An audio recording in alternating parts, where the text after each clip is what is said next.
Mesdames, Mesdemoiselles, Messieurs, bonjour. Un avion de la compagnie soviétique Aeroflot qui effectuait la liaison Moscou-Prague s'est écrasé ce matin au moment où il allait atterrir à Prague. Il s'agit d'un Tupolev 154, qui est l'équivalent du Boeing 727. Selon les premières informations, près d'une centaine de personnes se trouvaient à bord de l'avion. Il y aurait quelques survivants, entre 20 et 30, dit-on pour le moment. Le Tupolev 154 est un triréacteur moyen courrier, capable de transporter 170 personnes. Aucun chiffre précis quant au nombre des victimes ne nous est parvenu pour le moment. Nous en saurons sans doute un peu plus dans le courant de ce journal. L'avion, semble-t-il, a manqué la piste d'atterrissage peu avant 10 heures ce matin et il aurait explosé en touchant le sol. La petite phrase qui a retenu l'attention à la suite de l'interview accordée samedi soir par le Premier ministre à l'agence France-Presse, cette petite phrase suscite des réactions de la part des principaux leaders politiques. Le journaliste de l'AFP avait demandé à M. Messmer quelle serait l'attitude du président de la République en cas d'une victoire de la gauche aux prochaines élections législatives. M. Messmer avait répondu « Le désaccord qui apparaîtrait alors entre ces deux éléments des pouvoirs publics que sont le président et l'Assemblée, ce désaccord devrait être porté devant le peuple français. C'est le suffrage universel et lui seul, avait ajouté M. Messmer, qui trancherait. » Joseph Pauly, cette déclaration du Premier ministre a suscité, je le disais, pas mal de commentaires. Et comme l'écrivent la plupart de nos confrères, la controverse sur les institutions est désormais au cœur de la bataille électorale. Et chacun s'interroge sur ce qu'a voulu dire le Premier ministre. Nouvelles élections législatives, élections présidentielles, référendum, ce sont les trois hypothèses formulées dans le journaux d'hier par Michel Péricard. Eh bien, la majorité a fait écho avec satisfaction aux propos de M. Messmer, mais elle se garde de faire des pronostics sur les trois hypothèses. L'opposition, les oppositions devrais-je dire, ont réagi comme il fallait s'y attendre. Le peuple est souverain et le peuple tranchera, a déclaré François Mitterrand au cours d'un meeting à Voiron dans l'Isère. Je ne conteste pas les pouvoirs du président de la République, a-t-il ajouté. Nous, à l'Union des gauches, nous pensons réviser et réformer certains articles de la Constitution pour corriger ces défauts qui datent de 15 ans. La réponse de M. Georges Marchais était plus sèche. Pour lui, la volonté exprimée par le suffrage universel devra en tout état de cause, que cela plaise ou non au président de la République, être respectée. Ainsi le veulent la démocratie et la légalité, a-t-il affirmé à Châteauroux. Il a lancé cet avertissement. Nous veillerons, nous communistes, à ce que cette démocratie et cette légalité soient respectées. Pour M. Jean Le Canuet, le leader du mouvement réformateur, l'interview de M. Messmer se résume dans cette alternative, l'UDR ou le chaos. Mais la présence du mouvement réformateur, affirme-t-il dans un communiqué, préservera le pays de cette aventure. Il offre, et il est le seul, ajoute M. Le Canuet, à pouvoir le faire, la chance d'un changement dans le calme, c'est-à-dire sans crise institutionnelle. Mais puisque ce week-end politique s'est passé sous le signe de la politique fiction, que se passera-t-il après les élections?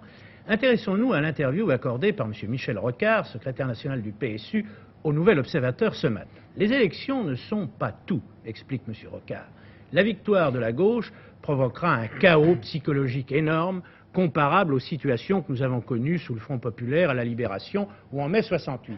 C'est la mise en mouvement du pays qui provoquera le changement réel. Et lorsque le Nouvel Observateur lui demande ce que sera cette mise en mouvement du pays, Michel Rocard répond « Elle pourrait prendre des formes très diverses, cela peut être spectaculaire, avec grandes grèves, manifestations de rue en masse, pour obliger la droite à accepter jusqu'en ses ultimes conséquences la victoire électorale de la gauche ». M. Georges Segui, le secrétaire général de la CGT, pense lui aussi au 12 mars, au lendemain des élections, lorsqu'il répond à la question suivante d'un de nos confrères de l'AFP ce matin également. Voyez-vous un Premier ministre de gauche appelant un responsable cégétiste aux affaires sociales? Pour M. Segui, la direction de la CGT ne sollicite aucun poste ministériel, mais un Premier ministre de gauche qui ferait appel à un syndicaliste compétent, il n'en manque pas, fait remarquer M. Segui, pour s'occuper des affaires sociales, ne serait pas mal inspiré. Et à noter à propos des élections législatives que les urnes électroniques ne seront finalement pas utilisées ni à Bastia ni à Ajaccio. C'est ce que voulaient les Corses qui s'étaient arrangés pour présenter plus de candidats que la machine ne pouvait en absorber. Le préfet de la Corse a précisé que les votes par correspondance seront cependant centralisés et dépouillés sous le contrôle des services préfectoraux. Les obsèques du cardinal Liénard ont été célébrées ce matin à 11 h à Lille. 40 évêques français et belges avaient tenu à rendre hommage au prélat défunt.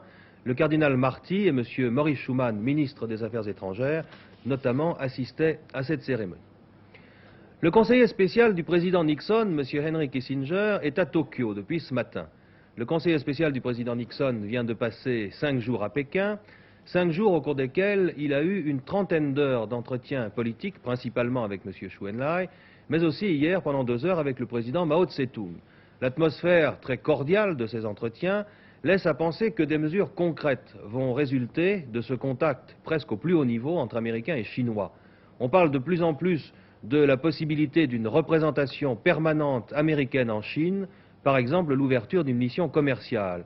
On en saura sans doute plus lorsque M. Kissinger aura regagné Washington. Pour le moment, je vous le disais, depuis ce matin, M. Kissinger est à Tokyo pour 48 heures. Il a déjà été reçu par le Premier ministre japonais, M. Tanaka. Le conseiller spécial du président Nixon se trouve dans un Japon mécontent à la suite de la dévaluation du dollar dont il a été la principale victime. Pour Henry Kissinger, la paix au Vietnam est déjà de l'histoire ancienne. À peine a-t-il quitté Pékin aujourd'hui, où semble-t-il il a jeté les bases des futures relations sino-américaines avec le président Mao Tse-tung, que le voici à Tokyo pour livrer une autre et très dure bataille diplomatique, mais cette fois sur le terrain de l'économie. En effet, les Japonais ne sont pas loin de penser qu'ils sont les grandes victimes de la crise économique mondiale. La dévaluation du dollar signifie pour eux une baisse possible de 20 à 25% de leurs exportations vers les États-Unis. Leur industrie électronique, automobile, leurs chantiers navals et les produits de consommation japonais risquent d'être très durement touchés. Les Occidentaux se sont arrangés entre eux pour faire de nous les boucs émissaires de la crise économique, disent-ils. Il reste maintenant à l'infatigable docteur Kissinger la tâche de convaincre les économistes japonais avec autant de maîtrise qu'il est parvenu depuis quelques mois à régler les problèmes de l'Amérique en Asie et séduire, pourrait-on presque dire, les anciens adversaires des États-Unis. Au Vietnam, à noter que le président Thieu a dit au cours du week-end qu'il n'était pas opposé à rencontrer le Premier ministre nord-vietnamien. C'est une proposition qui n'est pas nouvelle, mais à laquelle les Nord-Vietnamiens, il faut le remarquer, n'ont jamais donné suite. Le président du Sud-Vietnam n'a pas exclu d'autre part l'établissement de relations diplomatiques entre Washington et Hanoï.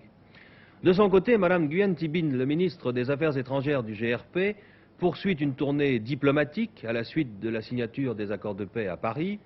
Mme Binh vient de passer quelques jours à Alger et elle a remis au ministre algérien des Affaires étrangères, M. Bouteflika, le stylo de la paix, c'est-à-dire celui avec lequel elle a signé l'accord de Paris le 27 janvier dernier. Vous vous souvenez d'ailleurs sans doute que les signataires de cet accord avaient utilisé chacun une bonne douzaine de stylos si l'on compte ceux qui ne fonctionnaient pas. Nous l'avons appris hier soir, c'est un coup dur pour le 15 de France. En effet, Elis Ester, qui souffre d'une triple fracture des côtes, ne pourra pas tenir sa place dans le pack français, comme on dit, samedi prochain, dans le match contre l'Angleterre. On connaîtra dans l'après-midi le remplaçant d'Elis Ester, qui sera probablement Claude Spanghero ou bien Jean-Pierre Bastia. Les 16e finales de la Coupe de France ont apporté quelques surprises ce week-end. Par exemple, la qualification de Guingamp, ce petit club de Bretagne, en quelque sorte le Cendrillon de la compétition, et qui n'a pas, vous allez le voir, réprimé son enthousiasme après sa victoire sur Lorient. En voici des images. Les joueurs et supporters d'en avant de Guingamp ne sont pas prêts d'oublier le dimanche 18 février 1973. Ce sera pour eux une date mémorable, celle de la victoire d'en avant de Guingamp sur les pros du FC Lorient, celle de la qualification pour les huitièmes de finale de la Coupe.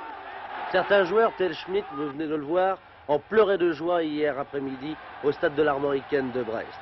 C'est une bien belle aventure en vérité pour cette équipe de copains dont la moyenne d'âge est inférieure à 22 ans. Un rêve devenu réalité, devant une foule en délire, un tour d'honneur des joueurs guingampais à saluer l'exploit dont toute la Bretagne parle aujourd'hui. Et à Guingamp, hier soir, croyez-moi, c'était la joie, l'enthousiasme, on a beaucoup ri, crié et aussi chanté.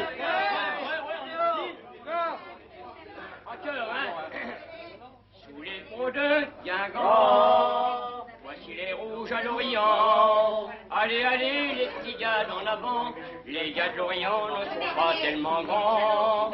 Chantons, chantons encore, la victoire d'en avant. Et pour finir cette gentille chanson, le soir nous serons tous bien ronds. Vive les ronds! Et puis toujours dans les 16e de finale de la Coupe de France, à Bourges, Lyon a gagné le match, mais les amateurs du Racing, qui avaient ouvert la marque à la 11e minute, auraient finalement mérité de remporter ce match.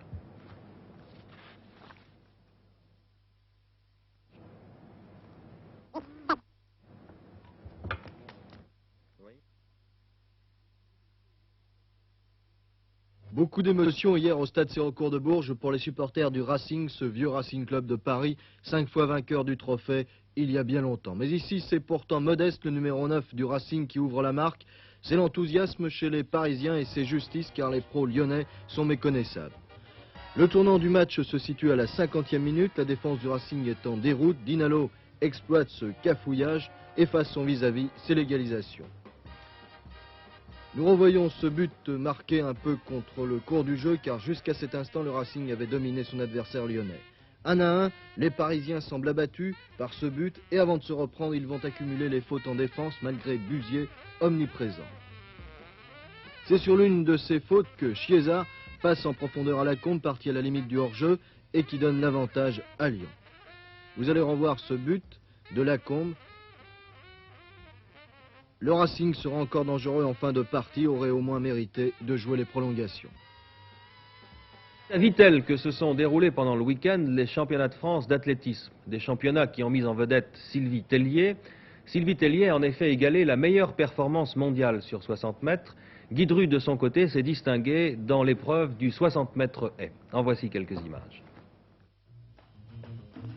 Au départ du 60 mètres haies, Guy Dru, vice-champion olympique du 110 mètres. Battu au cours de la première journée au concours du saut à la perche, Dru devait, dans sa spécialité, imposer ses qualités. En 7 secondes 5 dixièmes, il égalait la meilleure performance européenne de la distance détenue par l'Allemand de l'Ouest Nickel et approchait le meilleur temps mondial de l'Américain White d'1 dixième. Les gradins du stade couvert de Vittel allaient encore vibrer quelques minutes plus tard lors de la finale du 60 mètres plat féminin.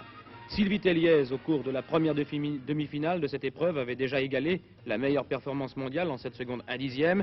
Elle récidivait lors de la finale ici au 5e couloir qu'elle gagnait aisément. Encore tout essoufflée après sa victoire, très entourée par les photographes, satisfaite de son temps, elle nous expliquait les raisons de sa forme actuelle. C'est une question de préparation, de mode de vie. Et je pense que les jeunes ne sont pas suffisamment sérieux pour faire des carrières assez longues. Et puis moi aussi, il y a le fait que j'ai commencé le sport à 20 ans, donc je ne suis pas du tout saturé, au contraire, pour moi c'est tout nouveau, c'est tout bien ça. En apprenant ce matin la mort sur un lit d'hôpital à New York de celui qui fut l'un des grands patrons de la mafia américaine, certains ont peut-être pensé que les temps avaient changé. Frank Costello, qui fut le premier ministre de la pègre américaine, si l'on estime qu'Al Capone en était le président, Frank Costello est mort à l'âge de 82 ans dans l'hôpital de New York où il avait été transporté il y a une dizaine de jours. Il souffrait d'un cancer. Il avait échappé plusieurs fois dans son existence mouvementée à plusieurs tentatives d'assassinat. Il était arrivé d'Italie très jeune, en 1895, aux États-Unis, et c'est lui qui avait, en 1925, tenté de réconcilier les diverses factions de la pègre américaine, après le massacre dit de la Saint-Valentin. Il avait été déchu de sa nationalité américaine en 1959, mais avait réussi à empêcher son ordre d'expulsion des États-Unis à être mis en application. Qu'est-ce qui va vous faire courir, mesdames, dès que le printemps sera venu? Si j'en crois France Roche, ce sera les bijoux. Mais des bijoux d'un genre nouveau, que vos maris ou que les messieurs qui vous offrent des bijoux se rassurent, ce sont des bijoux qui ne coûteront pas trop cher. Trophées, parures, entraves, défis, les bijoux reviennent en force. Bracelet de rien en plastique transparent.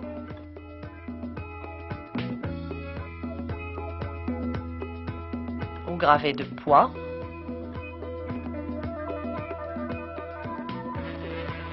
En paille tressée. En cuivre laqué, incrusté ou sablé. Guirlande d'argent à la fois sauvage et sophistiquée.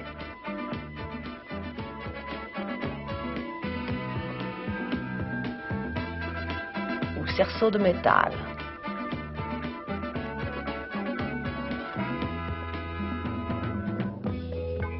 La montre se cache, se glisse entre deux volutes ou s'exhibe et s'enchâsse de cornes et de lacs.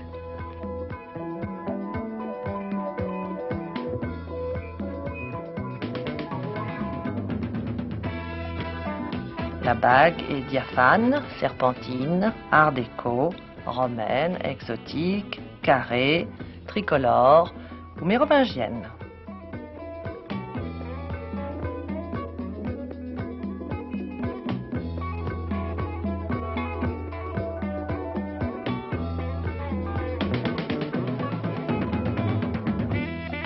des coups, des boules et encore des boules. Le collier s'africanise. Sarah bernardise, style Odéon 1900. Mistinguettise dans le genre Folie 1925. Ou se futurise en adoptant le design. Il nous faudra nous faire souhaiter cette année 365 anniversaire pour devenir de convenables princesses des 1001 nuits. Comme toute chose, le permis de conduire s'est modernisé. Certains jeunes postulants, principalement des femmes d'ailleurs, éprouvent une certaine difficulté à se familiariser avec la nouvelle technique audiovisuelle du permis de conduire. Et c'est le thème précisément aujourd'hui de la partie magazine de cette édition de 13h.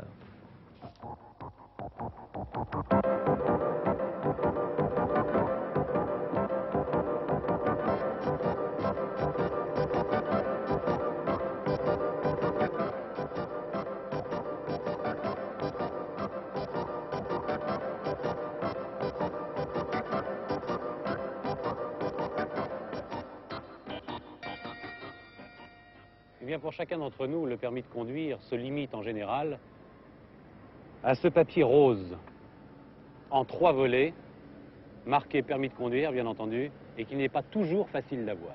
C'est pourquoi l'examen du permis de conduire s'est renouvelé et qu'il se déroule maintenant sous une forme beaucoup plus moderne et peut-être beaucoup plus adaptée au tempérament des candidats au permis de conduire. Il s'agit de la méthode audiovisuelle. Cela a été certainement fait en vue de faciliter l'examen vu du côté du candidat. L'examen audiovisuel, l'expérience le prouve, avantage les jeunes à qui on ne demande plus une simple connaissance livresque du code, mais plutôt de comprendre la route en mettant les candidats dans des situations réelles sous forme de photos. Une personne qui a 18 ans qui n'a jamais conduit prend pour l'obtention d'un permis de conduire, il faut lui donner quand même une bonne quinzaine de leçons. S'il n'a jamais conduit. Bien, alors plus l'âge augmente ensuite. Voilà, plus l'âge augmente, normalement on doit donner un nombre de leçons équivalent à l'âge.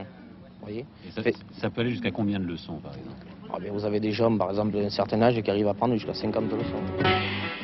La partie audiovisuelle ne représente qu'une partie de l'examen puisque subsiste toujours l'épreuve de conduite. Mais il faut avoir été admis au code avant de passer la conduite.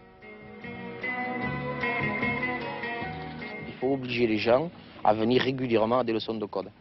Si vous les obligez, comme moi je fais, à venir 3 fois par semaine, vous arrivez à avoir de bons résultats. Nous nous sommes rendus dans une petite ville de France et nous avons suivi 2 candidates pendant toute la durée de l'examen. L'une d'elles, Madame Petit, est en quelque sorte une spécialiste.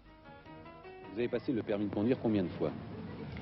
Je l'ai passé, attendez, pour savoir bien exactement, mais j'ai bien passé toujours 4 ou 5 fois, si c'est plus. Je crois que ça fait dans les 18 fois qu'elle passe son permis.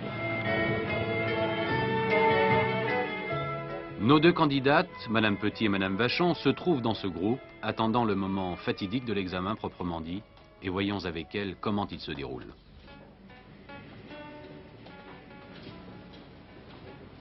Vous êtes ici pour répondre à une interrogation sur le code de la route. Vous devez tous avoir devant vous une feuille, un crayon, je précise bien un crayon, c'est-à-dire un stylo à billes, un stylo à encre ou un feutre, en aucun cas un crayon, comme je l'ai dit au début. Madame, nous allons tirer au sort maintenant les questions. On va choisir quelqu'un. Madame, si vous voulez bien tirer au sort le questionnaire, lisez à haute voix. 6. Ah, je crois que vous avez tout mal tourné, madame. Oh, pardon. Je crois que c'est... 9. Voici. Questionnaire numéro 9.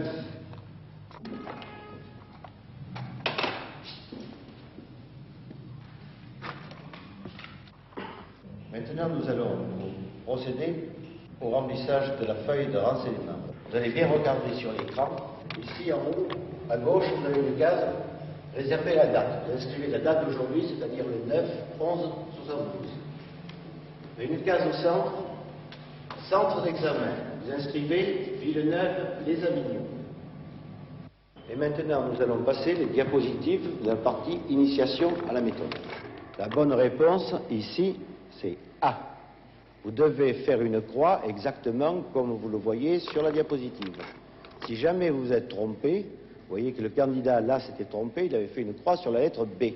Pour rectifier cette erreur, qu'est-ce qu'il a fait? Il a hachuré complètement toute la surface de la case qui comprenait la lettre B. Vous avez bien compris? Bien vu? Alors maintenant, l'examen commence. Bonne chance. Question d'essai numéro 1. Pour pouvoir répondre, vous devez vous situer dans la voiture d'où les photos ont été prises. Écoutez bien la question en regardant la diapositive. Pouvez-vous dépasser la voiture qui roule devant vous? Oui. Réponse A. Non. Réponse B. Donc, principe de base, on vous projette un certain nombre de diapositives sur lesquelles plusieurs solutions sont proposées. À vous de déterminer le faux du vrai, et premier conseil, il est très important de bien observer la photo et de relire la question. Elles sont généralement simples et peu d'entre elles sont piégées. Autre conseil, ne pas se précipiter, car si vous commettez plusieurs erreurs de marquage, vous risquez de prendre du retard sur les 20 secondes qui vous sont allouées pour répondre, et la panique peut vous gagner, bien entendu. Il y a au total 40 questions, dont 13 d'entre elles sont éliminatoires. Celles qui sont comprises entre les questions 13 et 26, et lorsque vous aurez répondu à ces 40 questions, le moment le plus émouvant de cet examen est sans nul doute celui de la correction.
Madame Petit.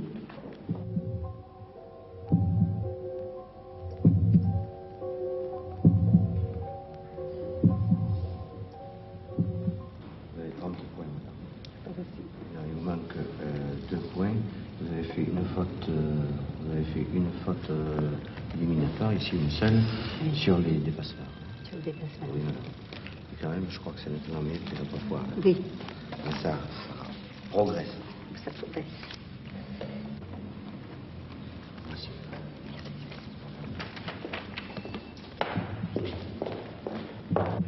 Madame Vachon.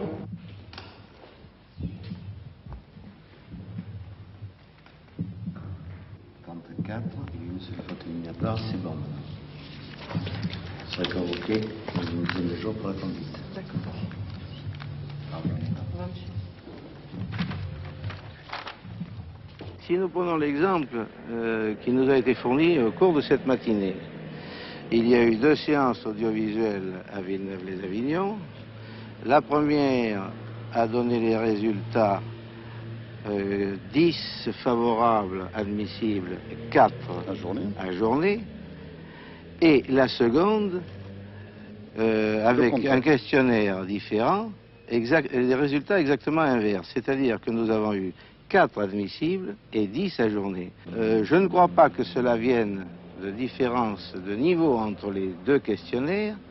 Cela viendrait peut-être d'une certaine différence d'âge entre la première série de candidats et la deuxième série de candidats. C'est ça. Dans la deuxième série, il y avait quelques personnes qui étaient un peu plus âgées. On sentait que cette adaptation ne s'était pas encore faite, quoi. 8 jours après, Madame Vachon passe sa conduite. Madame Vachon, oui. Épouse de Fromenty, Marie-Jeanne, vous êtes née le 11 juillet 37 à Paris. Oui. Vous n'avez aucune infirmité, madame? Aucune. Vous y voyez bien? Très bien. Soyez bien aimable, vous veuillez me lire ce qu'il y a écrit ici. Centre d'examen choisi. Bon, c'est bon, madame. Bon, madame, nous allons démarrer. Vous mettez votre voiture en route, nous partirons tout droit. Madame Vachon a obtenu 38 points sur 40. Elle connaît donc fort bien son code Et débarrassée de cette première partie, 8 jours plus tard, elle se consacre à la conduite. Suivons-la, surveillez les erreurs à ne pas commettre et écoutez le verdict final.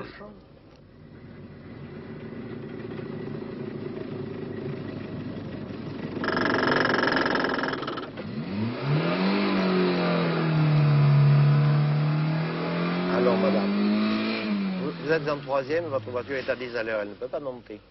Hein? Voilà, vous sentez cette odeur d'embrayage. Alors maintenant, puisqu'on est arrêté, on en profite pour faire un départ en côte. Et redémarrer.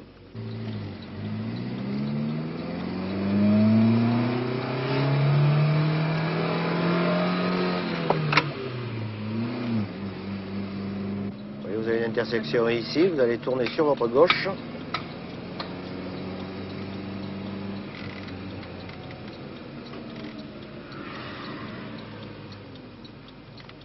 Non, madame, ici vous avez un niveau directionnel, vous êtes obligé. Voilà.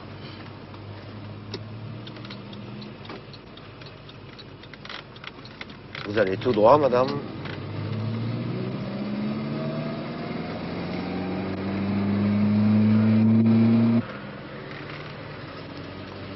Vous avez une voiture, une Simca verte, vous arrêterez à côté de la Simca verte pour faire un créneau. Vous voyez la voiture, vous arrêtez là à côté de cette voiture.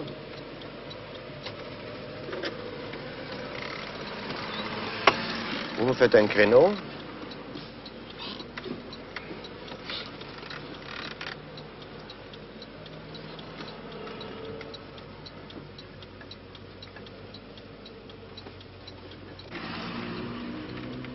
Vous stoppez, vous redémarrez, madame.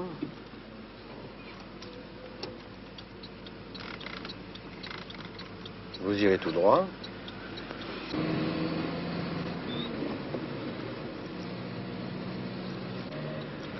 Première rue à gauche. Vous stoppez là.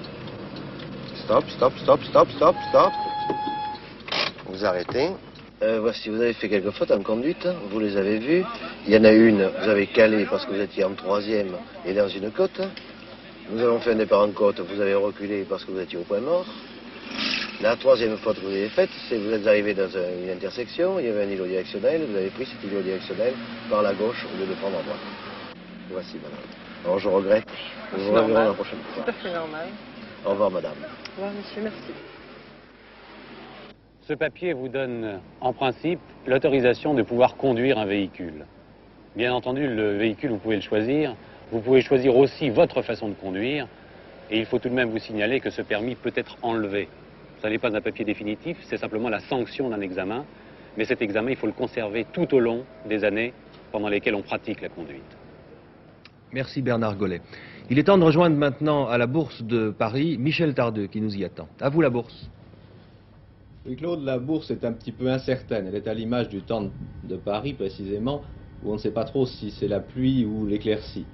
Il faut dire que les sondages politiques, eux aussi, sont plutôt incertains et que les indications qu'on obtient sur la conjoncture ne sont pas beaucoup plus certaines. En effet, la Banque de France nous dit ce matin qu'elle constate une accélération de l'expansion en janvier, alors que le patronat français, dans sa conjoncture, dit qu'il n'y a plus d'accélération depuis octobre et que le niveau d'activité reste certes à un niveau satisfaisant, mais que ce n'est plus d'accélération. D'ailleurs, cette analyse du patronat serait plutôt confirmée par le chiffre d'affaires, l'indice du chiffre d'affaires des grands magasins et des magasins populaires, puisque cet indice dit que pour le mois de janvier, l'activité n'a pas été très bonne. Vous voyez d'ailleurs quelques cours de magasins sur ce tableau, notamment les Galeries Lafayette, le BHV, Paris France. L'activité n'a pas été très bonne en janvier dans les grands magasins et les magasins populaires, puisque l'indice ne progresse que de 5% par rapport à janvier dernier, alors que la hausse des prix dans le même temps a été de l'ordre de 7%, 6,9%. Donc, en volume, l'activité aurait plutôt baissé dans ces grands magasins. Parmi les valeurs étrangères, vous constatez que Petrofina, qui s'était distingué en Belgique, eh bien, se distingue aussi à Paris, avec 6% de hausse aujourd'hui. Parmi toutes les incertitudes que j'énumérais, il y a bien sûr toujours l'incertitude monétaire qui continue. Certes, le président Nixon a fait plaisir aux Européens en annonçant l'autre jour, je crois que c'était vendredi, qu'il n'allait pas mettre tout de suite de taxes aux importations, en tout cas qu'il n'envisageait pas de mettre de taxes sur les importations américaines dans l'immédiat, mais ce n'empêche que sur le plan monétaire, on reste là aussi dans le brouillard. Et il y a des mesures qui sont prises qui étonnent un petit peu les financiers, des mesures qui sont nouvelles. C'est ainsi qu'en Allemagne, les banques allemandes commencent à prélever un intérêt négatif sur les comptes. Autrement dit, les gens qui possèdent des marques ont intérêt en ce moment à prêter leur marque très rapidement et même à payer quelqu'un pour emprunter leur marque, car s'ils laissent leur marque en dépôt dans des banques allemandes, eh bien, on leur prélèvera de l'argent régulièrement. D'habitude, c'est plutôt le créditeur qui encaisse et le débiteur qui paye. Eh bien là, dans le système allemand, c'est le débiteur qui doit payer, bien sûr, parce que les Allemands veulent éviter que le marque continue de se réévaluer sur les marchés, et donc ils prennent des mesures pour dissuader toute spéculation nouvelle sur le marque. Ils ont pris des mesures également pour combattre leur inflation. En effet, certaines augmentations d'impôts sur les sociétés et sur les revenus les plus élevés, et puis aussi un grand emprunt à la française, un grand emprunt pour éponger des liquidités. Métallurgie, vous voyez que le secteur n'est pas trop mal orienté, puisqu'il n'y a qu'une seule baisse sur l'ensemble des valeurs qui lui sont présentées. On sait que le problème de Fos, en tout cas le problème du financement de Fos pour la première tranche est maintenant réglé. Un communiqué du ministère des Finances l'a précisé. On sait que les actionnaires devraient apporter en fonds propres du communiqué environ 2,3 milliards sur les 7,7 milliards de la première tranche. En fait, ce ne sont pas tout à fait des fonds propres, car même là-dedans, il y a des prêts qui ont été accordés par les banques ou par des établissements publics aux actionnaires de Solmer, qui est le maître d'œuvre de l'opération Fos. Sur le marché de l'or, on est en légère hausse, vous voyez que très légère, 11 399 sur la barre contre 11 390 la veille, 11 455 sur le lingot contre 11 370, jeudi la veille, c'était vendredi bien sûr. Des SICAV, nous sommes lundi, nous avons des cours de SICAV, vous voyez que ce sont les baisses qui l'emportent très généralement. À signaler que la SICAV des agents de change, qui s'appelle Bourse Investissement, est mise en vente aujourd'hui dans le public, ce qui permettra de comparer la gestion des agents de change et celle des banquiers, puisque jusqu'ici, la plupart des SICAV qui étaient distribuées dans le public étaient des SICAV gérées par les banques. Une belle compétition à suivre. Ici la Bourse de Paris, à vous Claude Brovelli. Merci. Pour terminer cette nouvelle qui vient de me parvenir, le président de la République a repris ses activités ce matin au Palais de l'Élysée. Il a reçu à 12h15 M. Pierre Messmer, le Premier ministre. Cette édition de 13h est terminée. Toute notre équipe vous remercie pour votre attention. Mesdames et messieurs, bon après-midi.